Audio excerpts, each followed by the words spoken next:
Hello, everyone, and welcome back to Aging in Place, the Greater Naperville Area's Family Guide. Our goal is to help the sandwich generation, which is middle-aged adults, typically in their 40s to 60s, who are squeezed by the responsibility of simultaneously supporting aging parents while raising their own kids.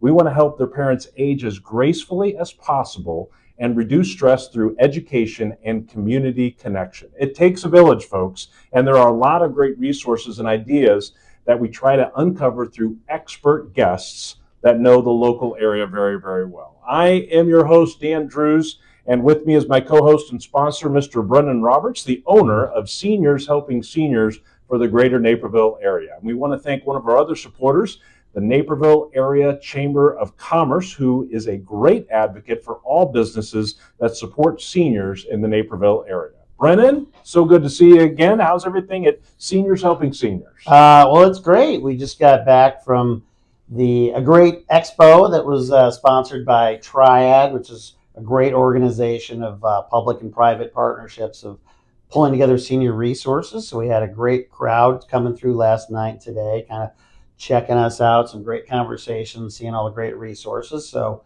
as you know, we just provide a portion of the help that seniors need. We really focus in on helping them stay at home as long as they can and helping them age with the grace and dignity they deserve. And, we provide non-medical services such as companionship, personal care, help around the house.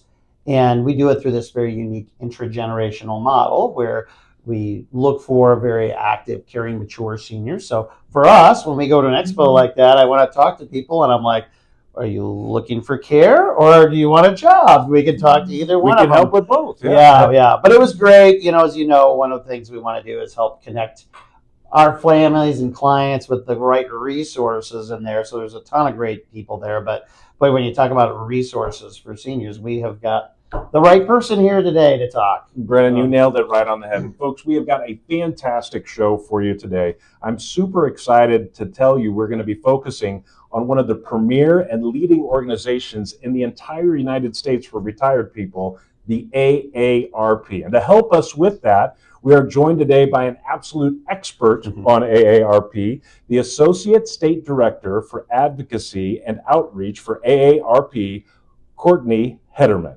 Courtney, thank you so much for joining us. She has been a leader in the AARP organization for over 20 years and has a wealth of knowledge about the organization and the way it helps its members. And she is set to share it all with us today. Thank you so much for joining us. Thank you. Thank you very much for having me. I appreciate it. I'm very, very excited about our conversation. And a card-carrying member of the sandwich generation too, right? Yeah. I am indeed. You know what? I started my career at AARP and I was not a member technically age-wise. I am now in my early 50s. I am raising kids. I've got aging parents.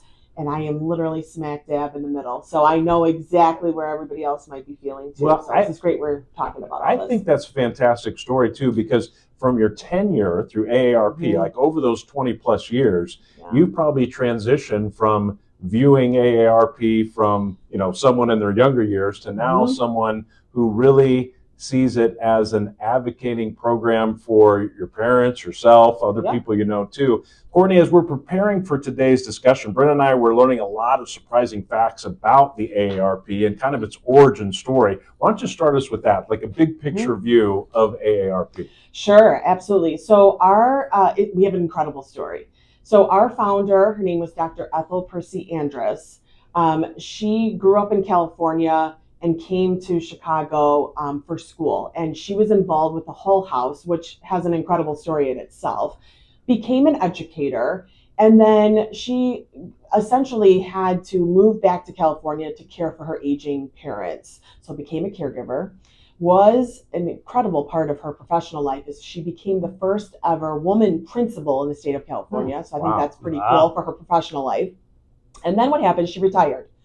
And she ended up running into a colleague or a former colleague who had a catastrophic health event and ultimately had depleted all of her assets and the nest egg she had built and became destitute and was living in the back of a property in a chicken coop. And Dr. Andrus was so overwhelmed by that, she created the National Retired Teachers Association, and the sole premise to get retired educators health care insurance. And so the amazing part of this story too is that in 2 years she was successful. And then she started hearing from people across the country saying, wow, this is amazing that you did that for retired educators. I'm a retiree too, but I'm not a teacher. I wasn't a teacher, but I need health insurance as well. And so she took all of that, created AARP at her kitchen table at the age of 72. And then now here we are. We're closing in on 70 years of existence. And we are way more than a one person at a kitchen table. Now we're in all 50 states, 3 territories. We have these, incredible nationwide organization now doing a whole bunch of stuff. An amazing Incredible. story. I mean, there's so much to love about that. I was like, one of the things, like the fact that, she's 72 years old. It's not too late to change, make an impact, do something. I mean, look at the legacy that she has built, and not starting too late. A lot of people, we talk to, thinking about career and change and what do I do and stuff. And I would just say, it's not too late, Never too late. Absolutely not. Never too late. And she is definitely an example of that. And she really had an incredible, like, our mission is to serve, not to be served. And I think coming from that perspective she had from the beginning to where we even are now is really an incredible legacy to have as an organization. Now, let's talk a little bit, tie that into your origin story, like how you became to work for the AARP. And now you've been with them now for 20 plus years. Yeah. Was that story, was that mission part of your desire to join the organization? From such a young age, I have always wanted to help people, feel that I helped someone. And in fact, I remember being in high school and my English teacher, I was out doing like the tag days for the Knights of Columbus, going up to the cars and you're giving out. And he was just like, you're going to do something in your life. You're going to serve people, Wow. You're going to help people. You've had that kind of mission or that energy from very, very young. And so I have had, I feel like, an illustrious career in the sense of, really having that mission be something that's important to me. I want to be involved in helping people in the end and feel, I might not do that every day, but I try to really help as much as I possibly can. So yeah, from, I've been in advocacy for a long time, community programming for a long time, and AARP was a really good fit, really from the beginning. And now, I kind of thought, oh, maybe I'll just be a few years and then I'm moving on to something else, as a lot of people do, and that's okay. And then I just realized, no, wow, this is a really great fit for me, not only personally, but obviously professionally too. And Flash I'm in the right forward place. 2 decades later, Yes. and And I've had major life events, marriage, kids. Yeah. And now I'm, again, I'm representing myself, Yeah. which is a very different feeling from when I first started. I'm helping people. I'm helping to connect them to services and supports. But now I have a different frame, which is, yes, I'm doing those things, but I'm also thinking and have to think and should think about myself and what I would need as a person who's, thinking about my kids and getting ready for college or, raising teenagers. Yeah. And then also helping my own parent and making sure that her end of life and her fourth quarter or whatever is giving her the supports and services that she needs. And where do I fit into that? And how do I help myself? And not only for the situation I'm in right now, but then in my future. Well, let's talk about that for a little bit too, like the perspective that you being involved in this organization has had as you kind of reflect on your parents, right? Because as we said, you're right in the sandwich generation with us right now. You got the kids, you got the parents that are aging too. How has your job or your work with the AARP kind of reflected on the way you kind of prepare your parents and or kind of view the resources maybe for AARP for your parents? Yeah, well, first of all, luckily AARP is a large organization. We have a lot of services and supports. And I think that I try to help having conversation with my own parent about, like my husband and I just actually put our own affairs in order. And there were certain things that I had to think about. We had to think about. And then I realized, wow, there's some things that I don't even know that my mom would want or need or think about, or what kind of thoughts is she having around some of these things. And we hadn't had that kind of conversation. So I think for me is like, oh wow, I'm in a caregiver situation. Although she's very independent and she's doing great, there's still, I realize like that is only the need for me to be more involved is gonna be more and more sooner. And what kind of conversations do I need to have more upfront? And I think I've taken that a lot. We do a lot around caregiving. And I think when I think about caregiving, some people don't ever think of themselves as a caregiver. They're raising their kid. That's my mom. Of course I'm going to help my mom.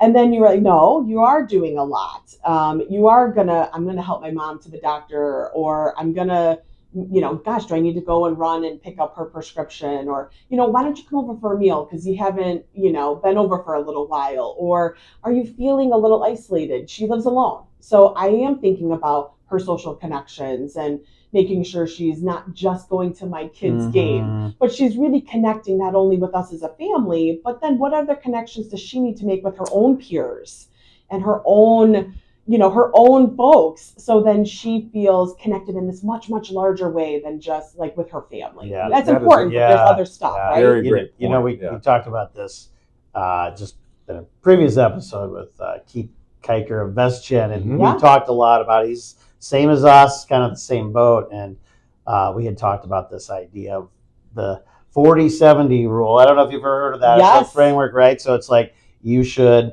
when you're 40 and or your parents are 70, like you need to start the conversation. But it's, you can't just jump in and be like, where's all your assets, how much money you got, kind of thing. So we really, he talked about this framework, which we really like. It's called the Path to Transparency. I know AARP's got some great resources for it too, but like, how do you have those conversations where it doesn't feel like intrusive, and you kind of like, you start them earlier and a little gentle, like, hey, we just did our estate. Did you guys do it? And we've seen stats on, we saw like the 2025 Trusted Will Report, and it was like, what percentage of people know where their parents' estate documents are? And it was like 40% or something like that. So like even something as simple like, I don't need to know, but where am I finding, or who am I talking to in a bad event? I think too, it's really important for older adults to have to be open to. So outside of us kids, I'll say I'm still a kid, right?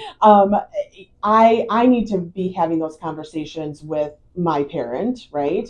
But also she has to be open to, wow, I need to give up some of this information. I don't want to be not prepared. I want to be prepared. I want my kid to feel prepared in any decision making throughout the entire process. We have an incredible program called Prepare to Care, and there's like 5 steps around. And one of the very first step is about having difficult conversations. And the difficult conversation might not just start with like, I need to take your keys, right? Because that's a really big one, right? It could be just, hey, I got my affairs in order. I got my will. I got my advance directives. Do you have that? Have you done that? It could be very simple and subtle as that. So then I was just at a decluttering, if you can believe this, a program around decluttering and really downsizing to an extent. But we had this great conversation about, people have a lot of stuff. We all have a lot of stuff. And, maybe you need to give your stuff before you actually pass. Why are you leaving it in a will? Why don't you give your stuff beforehand? Right. So then you can maybe even, like, say it was jewelry, for example. Then the person could wear it. You could see them enjoying it. Maybe it's your card collection or your coin collection, but you see somebody actually enjoying your stuff. And then you also have the realization too that they might not want your stuff. It's your stuff. It doesn't mean anything to them. That's hard, but which is maybe why people don't want to give it away. It's like, that could this means so much to me. Are you going to appreciate this flowery china set that I've got? Right? 100%. So, but you got to put things in perspective. Well, I like what you were saying there, too, about some of the resources of AARP. And if we could, let's go through some of the different areas that AARP can help folks. Because the first time I joined AARP as a card-carrying member now Thank you for being a myself. member. Thank you. And but I had a very narrow vision of what they did. And boy, you really cover a wide gambit of topics for the senior community. Sure. So I kind of like to say we're kind of in 4 buckets. So, you know, we have a national board. We have priorities that we set as an organization, and it's really based on the information we get from our membership. Like what does our membership want us to work on their behalf? Yeah, even in politics, right? Even in politics, exactly. So we kind of fit into a couple of frames, and really ultimately, like, there, depending on what's going on in the world, essentially depends on what our kind of number 1 priority or 2, 3, 4. And so we will always work on healthcare related issues.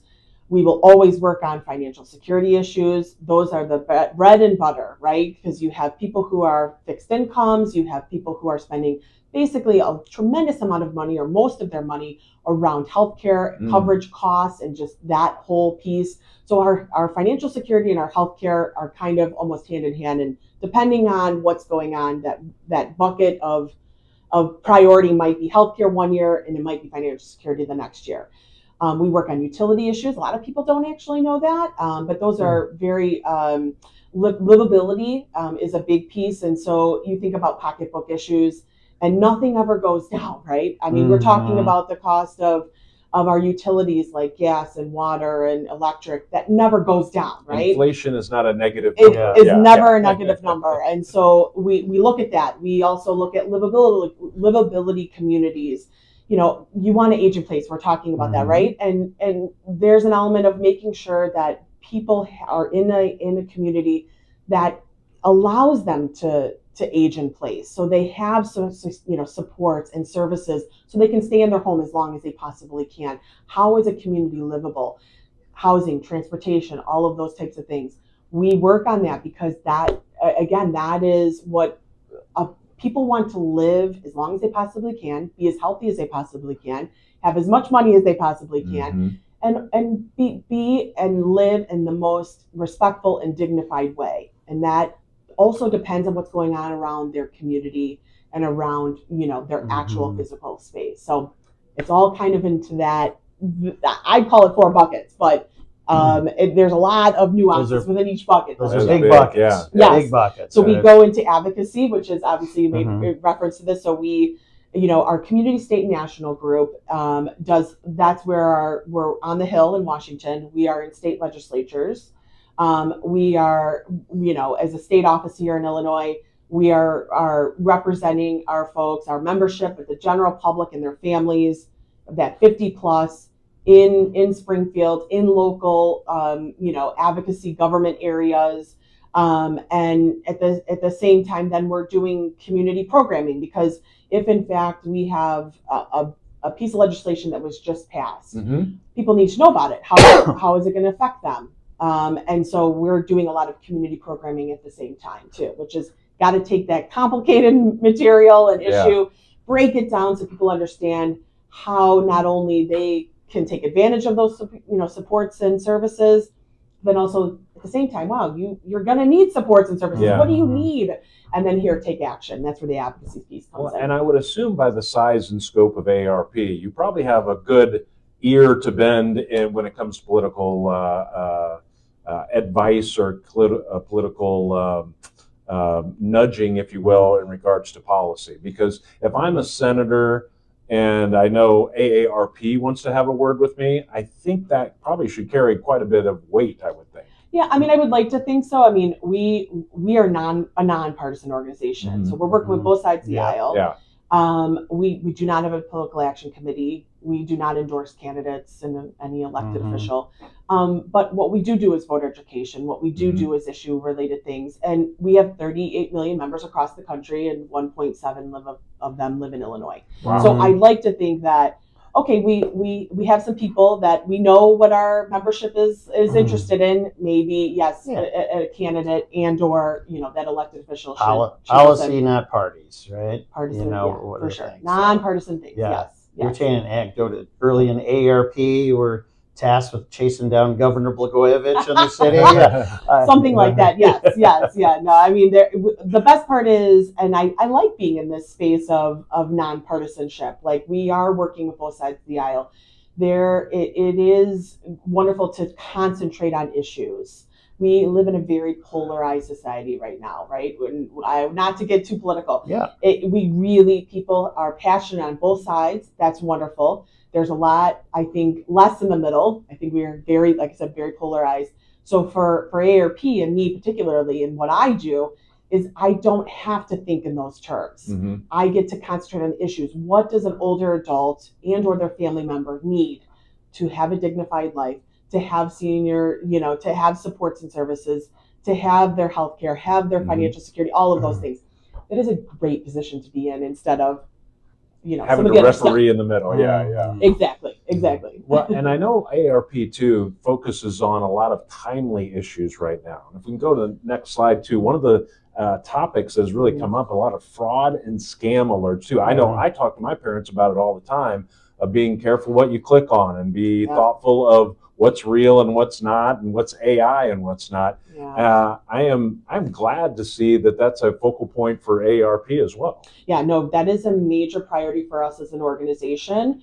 Frauds and scams it does not matter what your age is, frankly. However, the amount of fraud and scams, particularly to the over 60 and 65 plus, is extraordinary. So the actual FBI comes out with, it's called the Internet Crime Center report, and they deliver that every single year.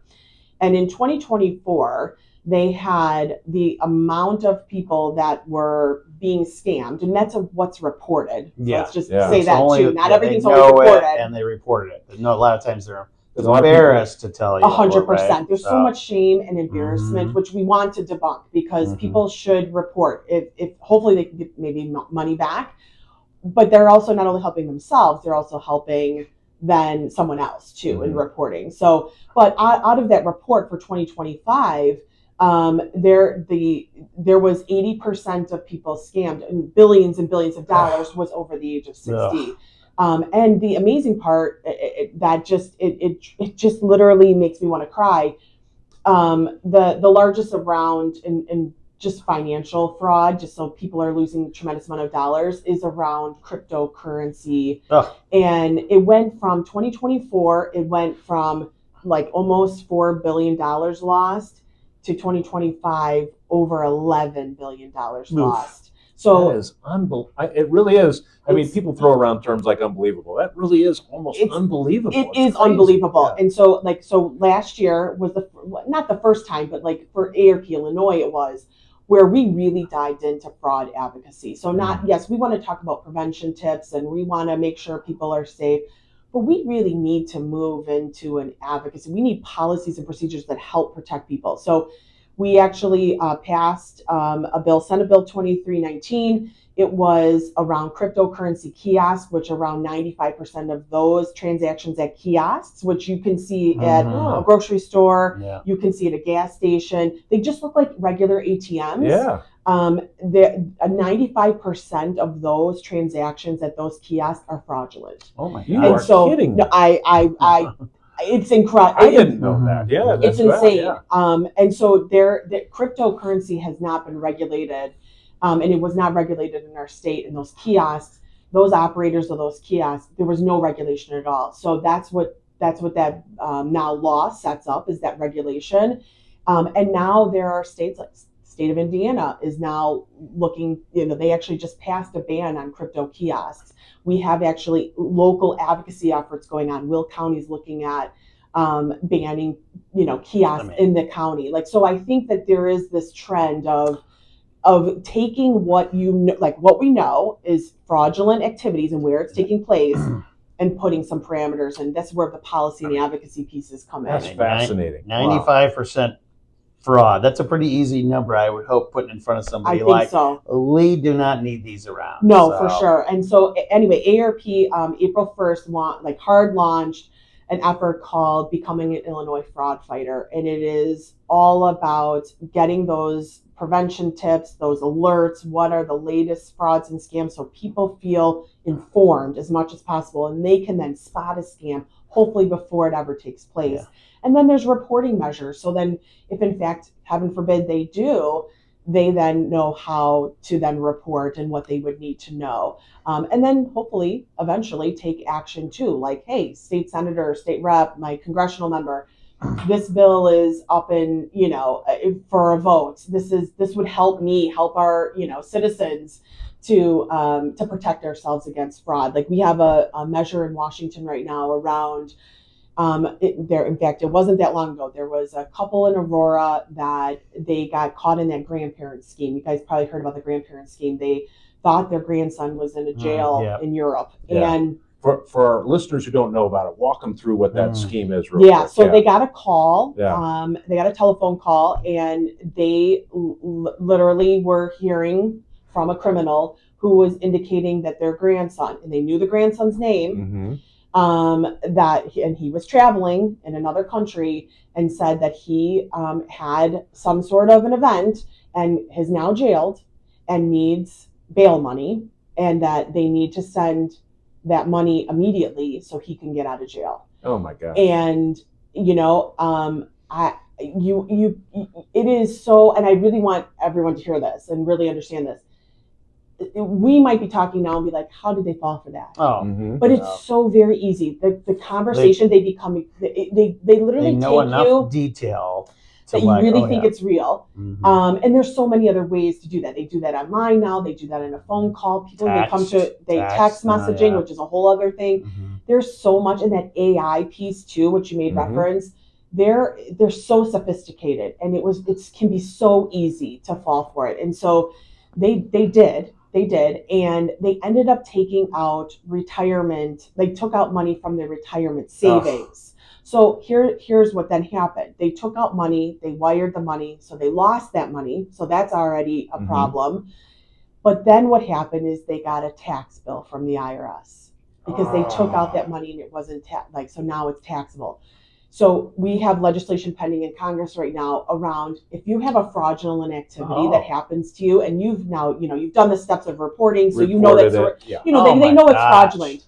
They should not be being taxed double on that. penalized. So you're double penalized. Can you imagine? That's how awful that is. It's like kicking somebody while they're down. 100%. It's like putting gasoline on the fire. Not necessary. So like those types of policies and those types of advocacy related efforts, I think we could go and do more than we even have on the books now. And that really benefits like a local area, like the Naperville Police Department. They do a great job. There's social workers going out and talking to organizations about here's the top scams and stuff. So the fact that you're out there fighting to make change, and then you're providing education and information, and then you've got people locally like the Naperville Police Department kind of out there helping educate people, kind of the 100%. boots on the ground. Boots on the ground, for sure. It takes a village, my friends. Well, it absolutely does, Yeah. right? I mean, it's kind of interesting, right? You've got to be advocates for illegal money activities, but then you've also got to be advocates for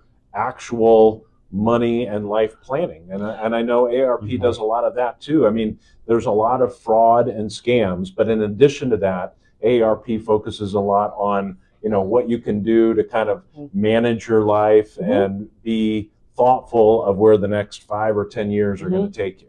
Oh, no, for sure. So, I mean, I think especially for somebody who maybe is closing in on retirement, they're wanting information on those retirement days and those years they're about to hit, right? So like what decisions do they need to make in that time frame to set themselves up for success in retirement? But then those folks that are currently in retirement, they want to keep their money. They want to grow their money, right? So then they can live out the golden years, as they say, right? And so there is a portion of our membership that is thinking before retirement, and then there's those that are past retirement or like within the throes of retirement, and they're looking to grow.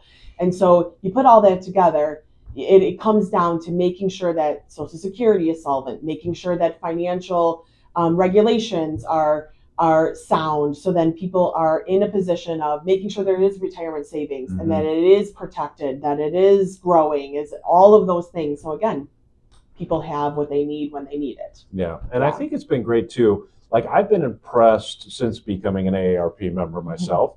I've got the AARP app on my phone, and that's a pretty robust app. And with that are a lot of articles and just information pieces on some of these different kind of life planning topics that, while AARP is not a financial advisor, financial planner, boy, they really give you a good encyclopedia of different things to think about as you're trying to navigate those years. Yeah, no, definitely. And I think, you bring up the app. I mean, the magazine, the bulletin, those publications really do have a lot of sound advice. And I'd like to think that we're an organization that's advice and referral and really connecting, a connector. So sometimes we don't do that direct service, right? That sometimes people really hone in on. We're not direct service providers. However, we're connectors and information givers and all of that. And I think that ultimately our brand becomes a trusted, hopefully, we are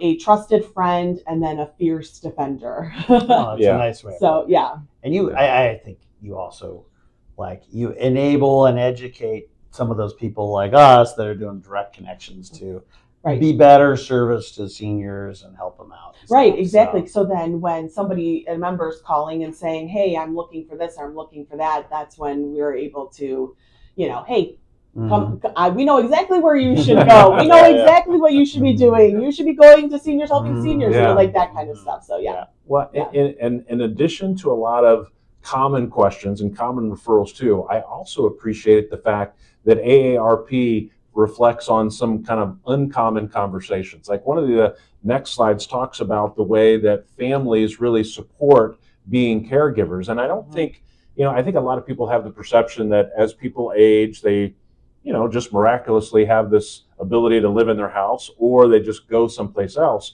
but kind of ignore some of the ways that families need to move mom in or go see mom every day or do something to kind of help support the aging population.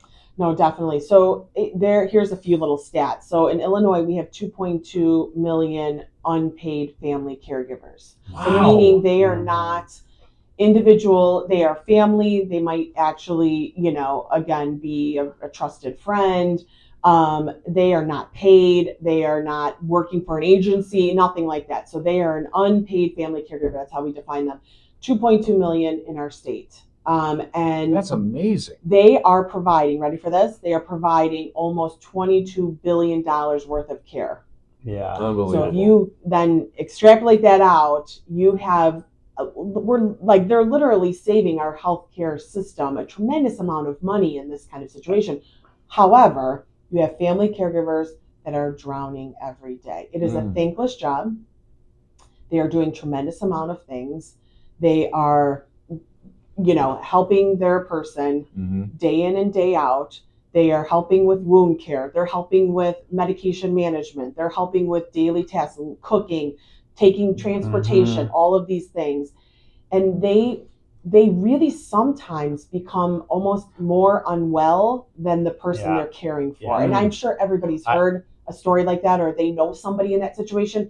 They are working so hard to care for that person, and then they're struggling themselves. Yeah, add in a full-time job or kids and all that stuff. You have those folks, yes. They're helping their kids. They're helping these folks. They're helping their parent. I mean, this is where there is a tremendous burden on those folks. We see that all the time. I mean, part of our mission is just, we are there as much for the families as for the clients, because, you really want people to continue to be a husband and wife or a son and daughter first.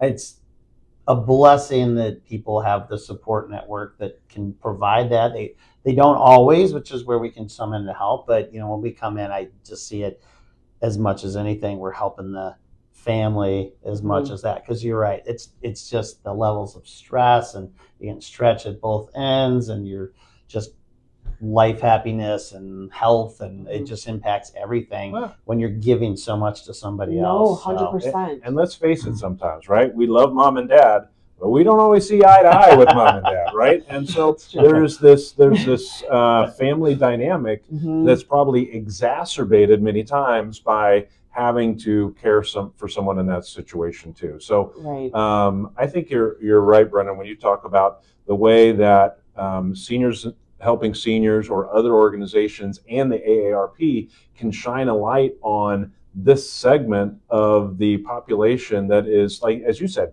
carrying so much weight for the entire healthcare system. No, definitely. And I think that they need unpaid family caregivers need a lot of support. We've actually outside of, I would love to see a tax credit for those folks, which is something we're working on. Yeah. They're spending a tremendous amount of their own money to help their family. And we actually just passed 2 years ago. We're calling it we initially, I think, started really calling it like a hub and like a digital hub, but then it moved into a caregiver portal.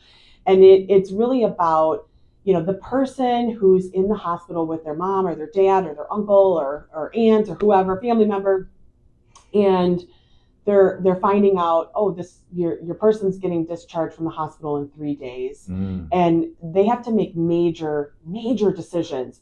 Are they going home? Are they going to facility? What do they need? What do they need at home to be at home? What do they need in a facility? Where are they going to go? And then they're Googling, what am I going to do with my mom? Here's the sheet of resources that you got. 100%. And we're getting better, but our aging network, really across the country, not just here in Illinois, is very fragmented. You go in one door, but that doesn't mean it opens up everything someone's eligible for.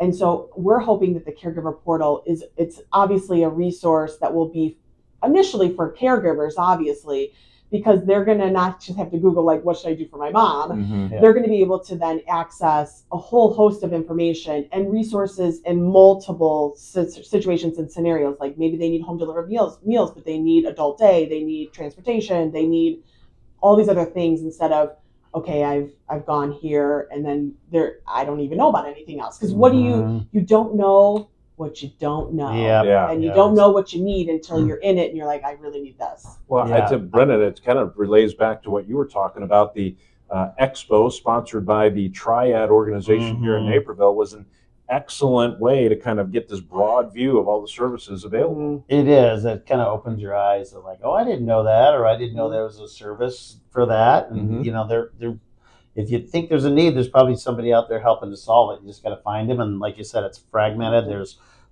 basically organizations like AARP. You've got, the government entities like the police force. You've got for-profits. It's a big puzzle for sure, which is, I think, part of the reasons why we got excited about this podcast. It's kind of like helping educate people what they are. But I was just going to build, it's kind of interesting, the whole idea of like the stress and the caregivers, because it's obviously we have caregivers left and right, but it's probably, I would say probably, because we usually we're appealing to like mature caregivers is what we're looking for. And I would say probably, I don't know, it's probably like 80 to 90% of our caregivers, I always want to start the conversation with. It's like, well, what led you to us and to talk about it? And it's like 80 to 90% are probably like, I had to be a caregiver for my mom or my dad or my grandma or somebody like that. It was a family member. Like they did it. They took on that personal burden, and they were saying like, I saw, how impactful it was and what it was needed and stuff like that. And I'm at a point in my life where I thought I wanted to do something for somebody else who I saw an impact it can make. So it's a nice story. But yeah, the whole impact on the families, and it's you said it's such a hidden benefit for the healthcare system, and also like there's a cost associated with it. Well, and you think about too, just the term caregiver, that really didn't exist in our vocabulary as a society 15 years ago. Really, it's relatively a new term, and most people don't consider themselves a caregiver if they're caring for their mom or their other relative. That's just that's what you should do. That's just what I do. I'm not really a caregiver. When no, you really are. It's one of those words. And it's not only the expense associated with taking care of mom or dad, but you then can't go get a job, right? You limiting your income simultaneously. 100%. And so that tax break, I think, is a fantastic idea. Yes, for it too. we think so too. Yeah, we think so too. Politicians and government, please tune into that. Well, you talked about, Brendan, a few seconds ago, you talked about the kind of the wide scope of things that this expo put on. There's a wide scope of things that AARP can help with too. And one of the things that I really want to talk about is just this wide portfolio of advice that AARP can give, right? Because it's not just, I mean, you do a lot of wonderful things here in Illinois. You're doing terrific, right? But across the nation, you've got this really cool United States / global view of retirement and what it looks like in Illinois and Wisconsin and Florida and everywhere else. And it's a great place to go for some of this advice. Yes. So we have a network called Age Friendly, and we are affiliated actually with the World Health Organization. And so Age Friendly is a designation that a state could get, a community could get, all the way from like a local municipality to a township, for example. And that Age Friendly network essentially is about sharing those best practices on having a livable community. So someone can age in place, someone can have those supports and services, and they're going to live this dignified life, right? And so this network, which I think is super cool, it not only can provide resources and all sorts of other types of information, but then you can, it's like, say, we're here in Naperville, we can get information on an initiative that's going on in Maine or in New York or California or wherever. I mean, like there is age-friendly designations, again, per state, per community. And we have 15 in Illinois right now. And they're like smaller municipalities, but the state of Illinois is actually looking to be an age-friendly state. Oh, wow. Which is really awesome. There is the Illinois Department on Aging just did, and it was in conjunction with a lot of organizations, including AARP, called the Multi-Sector Plan on Aging. And it's really looking at a 10-year trajectory of really aging in our state and what are the supports and services that are going to be needed so we can really ultimately support our older adults. And part of that multi-sector planning was we need to be an age-friendly state. We want people to stay here, live here for the rest of their life. And what do they need to have that happen? And that's a big part of what then not only getting that designation will do, but it's really then planning for, wow, what do they need? How are we going to deliver that? Who's going to deliver that? And all of these other kind of connecting points. So we're super excited, but we have a whole division of AARP around livable communities and age-friendly. And we're super excited about that work as it continues to go on. Well, I love that too, because people, have some default places that they think they should retire to. But having this wide scope, like we got into a discussion just the other day, like, oh man, it'd be nice to maybe retire to Wisconsin. Well, Wisconsin's got some very specific taxation laws that you better be aware of when it comes to your retirement account. Right. And if it's not for an organization like AARP to kind of shine a light on some of these differences, you could seriously make a bad choice and not even know you were doing it. That's true. You do really have to think through these other kind of points, right? And other moments in your life that you're going to have to think about, okay, those tax implications, how is my home going to be fitting me, my car, even like learning those types of things as we age and how we can benefit from that. I think some of the resources AARP offers is really great in those spaces. Out of curiosity, I'll put you on the spot, but how does like the Naperville area, Western DuPage, have they received that designation, or are they? They're thinking about it. Okay. So that's actually one of my goals is to have DuPage County be an age-friendly county. And there's many other than individual municipalities as well. But I think, and really this area is doing a lot, right? I mean, they're really thoughtful, and I think the leaders are truly trying to incorporate, how do we make sure our safe, our streets are safe? So like you think about lighting and curbs, like things that people don't always, like planners might not expect to think about, but like as someone ages and our community gets older, what do they need? Well, okay, so we're going to need to make sure our sidewalks have, ramping type of things. So where it's safe for folks to be coming off of a curb or coming onto a curb if they were even in fact in a wheelchair or, having some sort of other medical device, all the way from just, again, lighting on making sure that there's enough light for all of us. Like, I don't know about you guys, but I can go into a restaurant, the eyes are not as good as they used That's to where be. you pull out your phone. You're like, I Scanning can't the read No, retina. it this. is. You know? It's like, why did all of a sudden? No one ever tells you that in aging, by the way, No. that the eyesite changes. Who hit the So when dimmer you, switch for I know. crying out loud? why does that do that? But it does. Why is mom using a flashlight to read the menu, right? So I know Yeah. that sounds so silly, Yeah. but it's something that we Yeah. deal with, right? And so making sure, though, that when you think about livable communities, Yeah. you think about a person who's aging in that community. What are those things? And it could be just as simple as just great lighting as someone's driving, Yeah. Yeah. and or just they're walking, right? Well, I think one of the areas too, that certainly I've noticed that Naperville is really working on too, is the engagement, the civic and social involvement there up on the slide that I think is a big proactive piece of the game plan for Naperville. So Yeah. my hope is that they do earn that designation because I know they're working right. I feel like so. based on the energy and the people I saw at the expo, and then if you personally are putting your spotlight on that, I feel pretty confident we'll get there here pretty soon. I don't doubt it for a second. Yeah. Well, I want to move to another topic that AARP. Most people think AARP retirement. I'm on the beach, my pina colada, right? I'm golfing all the time. No, yeah. But there are people that really want to stay active, right? And there are professional services that AARP offers in order to help aged people still become very active and part of the workforce too. Right. Okay. So I'm going to probably blow your mind right now. So when AARP was first created, its name was actually the American Association of Retired Persons. That's what the letter stood for, AARP. We no longer have that. We just stand for the letters AARP because actually the majority, and again, we have 38 million members across the country. The majority of our membership is still working at some capacity. Wow. It could be they're not a full-time person anymore. They could be a part-time situation or some sort of other transitional type of work, but they are working.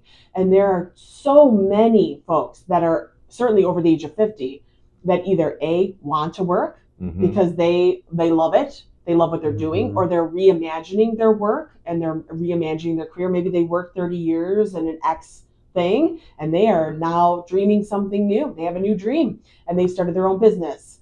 They have they're really creating and reimagining again their life as it relates to work. Then you have folks that cannot not work because of financial reasons, other scenarios that are sometimes even out of their control, and they have to actually work. And so we want to make sure those folks are supported. So we have, it's called Work and Jobs, and we have a workforce a board so people can actually look and see what jobs are available. We are working with employers to make sure that they realize, well, having a mature worker is really vital to their ultimate bottom line, that they should be hiring an experienced worker. They, and nothing against our younger folks, right? But the work ethic that's an older adult brings is usually pretty extraordinary. They have experience. They want to be there. They have loyalty. They do have technical skills. They have a lot that they can bring and mentor even those younger folks. So concentrating on an older worker and giving them the shot and giving them the opportunity is really good practice. It's super smart. And again, nothing to our younger folks, but they're in a different boat right now. And so I think employers looking at hiring an older worker is so valuable to not the product or the service that they're providing, all the way to the bottom line. Yeah, I tell you what, that is my dad, and we had to help move into a supportive living thing. And I remember the conversation as we were moving him in with the director there, and she had to tell him that he could not have a part-time job. He was 85 at the time. I'm like, okay, I buy that. But he wanted to be a contributing member of the society forever. And I got to be honest with you, it's for our business, because we really focus on retirement. It is such a untapped labor force. Like there's so much skill and talent and heart and giving and stuff. And I see a mix of I was a stay-at-home mother and my kids have now kind of gone off to college and I need to reimagine kind of what my life looks like. And I'm going to get back. Or again, somebody today, a teacher retiring in May, and she's like, okay, I'm going to enjoy the summer, but come fall, what am I going to do, kind of thing. And I love the opportunity to do that. And, for us, at least in our role, which again, they contribute everywhere, but, in our role, it's like this, hey, you're supporting seniors. You are a senior. Like, what a great way to connect, right? And make it personally. But I love such a great labor force and like reliability, dependability, Oh no, for sure. And I think too, people sometimes they think of retirement, but because I think all of us, especially in our younger years, like we value the work that we have done. And so when you then cut that off, that was such a huge identity marker, because people think about anytime you've met somebody brand new, what do you say? Usually, what do you do? What do you do? Yeah. What do you do? So what do you say to a retired person? What do you do? Right? Yeah. People do need a purpose. And so I think when older adults, maybe they've worked their whole life, they now are flipping the switch and they're retiring, but they get to have a purpose then that also brings them in some additional income, that they get to think about somehow something else that's going to get them up every day, because you don't want to just sit at home. Like nobody should be just sitting at home. They should be doing something that keeps them active, right? So social, involvement and all of those things. And if you get to then actually add some income to it, I don't know. It seems like a win-to-win to me. Win-win. Yeah. Right? And great for the community overall, right? To have people being productive in it too. So for sure. I just get the sense from talking to you too. You talk about blowing our mind. You've blown our mind like 5 different times in this interview. And I get a feeling that part of your job is actually shattering the perception of what people believe the AARP is, right? Like I even look at your magazine here, and you and Eva Longoria, right? Yeah. Oh, geez, no, she's gorgeous. But really talking about like the perception of what your organization is, who you represent, and the initiatives, the wide range of initiatives you have. I believe that's got to be just a big part of your job, is awakening people to what AARP does. Yeah, I mean, I think sometimes people think of AARP and they're like, it's for old people, like it's totally. But now, would somebody say Eva Longoria is? No, definitely not. And I think, and there's actually a great commercial that's running for AARP that makes reference, like, the younger you are, the more you need AARP. It's not the older you are, it's the younger you are. Oh, yeah. And I think like I hear from people all the time. Like the people come up to me, we were at the expo, for example, and a woman came and said, oh my gosh, I just got, because we were talking about fraud and things like that. I just got the bulletin. It was all about fraud. I learned so much.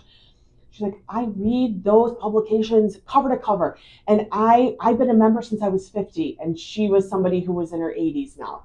She's like, I learn things even at the 50 mark, and they're still relevant to me as an 80-year-old. Yeah. And I think that is a cool part of AARP too. We can be relevant to that whole age trajectory, and really try to disrupt aging. Yeah, and shattering perceptions too. I know you also have a video out there too. We're gonna add a link to this video because it's so good. But the essence of the video is shattering perceptions. We give our audience a little tee up on what the video is about. I do love this video. It is one of my favorites. So it's with millennials and those that are older adults, right? And so they bring in these millennials, and they'll say, like, what is your age? And they're 20-year-olds. There's, I think, one girl's 19. And then they ask them, what do you think old is? And they're saying age numbers of like 40s and 50s, and for me now, as I'm in my 50s, I'm like, what? Like, and then they say, well, knuckleheads, really, right? Yeah. And then they say, like, so what do you think? Like, how would an older person look like if they're text messaging? And these folks are doing the flip phone, and they're just kind of like, like, no, they don't get it. And then they bring in these older adults. And they say, okay, you know what? We're going to introduce you to somebody. And they kind of come in its pairs, and they tell them, you have 2 minutes to teach each other something that you're good at. And one of the best is this woman who's in her like mid 50s is teaching that 20-year-old how to do a yoga pose. And he couldn't do it. Yeah. He could not do it. His facial expressions are like, I can't do that. And then he really can't. And then the best part is they do that whole kind of segment of sharing, both on both sides, which I think is so great. And then they ask them, okay, so like, what do you think is old now? Like, what age do you think old now is? And the one is so sweet. She's like, 100. Yeah. Like, and then she had to recalibrate. Yeah. She did, and then had to go into this whole thing of like, you know what, age doesn't matter. Yeah. Like, you can still do things. You still have things you want to do no matter what your age is. It's really a wonderful video that helps really debunk age, and just, it disrupts it. I'll just say, in the millennials' defense, I can't do that yoga pose either. It was pretty impressive. No, I love That's that. the one yoga pose you can't do. Yeah. Okay. I just love, though, that whole perspective of that intergenerational. We are in a stage right now where we still have people that are from the Depression era. Yeah. And then you have now what I think the new generation is called alphas. Yeah. Like, that's like the younger, like, 12, 13-year-olds and younger. We have like 4 or 5 generations living at one time right now. Yeah. That's an incredible thing. And we can all learn from each other as much as, and I know that there's folks that are watching and listening who are like, I need to ask my grandchild how to access, something on my smartphone. And guess what, though, that older adult can also share this amazing thing that they're great at with their younger family members. Yeah. So from the cool. wake of World War II to the advent of artificial intelligence. That was good. Yeah. Very good. I love that. That should be come up with that off the top of your head. The wake of that's good. That's the title for sure. Listen, when I write a book, then that's what it's going to be. But listen, you have been fantastic. I mean, we like I said, you've blown our mind 4 or 5 times in this article. What other things have we not touched on, or any other critical nuggets that you want to leave our audience with about AARP? Oh, thank you so much. Thank you so much for having me. What a wonderful conversation. I appreciate you so much. You're doing great work, and to have me it's a thrill. So thank you so much. AARP is an organization that wants to be there for people, be relevant, whether it's we're on the Hill advocating for something, all the way to, let's be at a Triad Expo, right? And we're at a table and we're giving out information and wonderful giveaways and everything in between. And so, we have a website, aarp.org. We have lots of divisions of ourselves. So there's a lot of advice and referral and resources. And I just want people to know that they're not alone. Like, AARP is there for you. We want to be there for you. If you need something, give us a shout, because we're here. Yeah, I think that's great, right? Be a member and reach out what you need. Brennan, any other advice for leveraging AARP?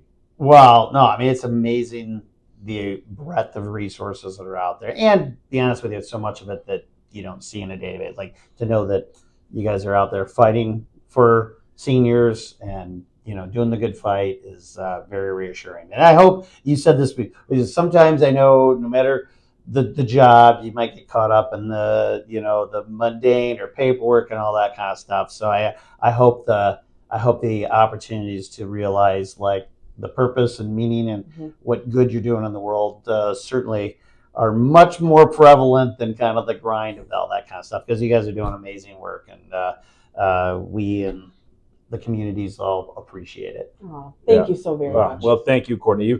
You've been excellent. Thank you again for taking your time with us today, and our audience for helping us in our efforts to find ways to assist people to age in place in their golden years. Brennan, thank you as always too for helping sponsor the program with Seniors Helping Seniors. We really appreciate you being a Naperville area guide on topics like this. And thanks to our audience too for watching and tuning in. Be sure to make sure and watch our next episode with a valuable guest we're going to have. Until then, folks, just remember that it takes a village, so do your part in the village. Thank you, everyone, for joining us.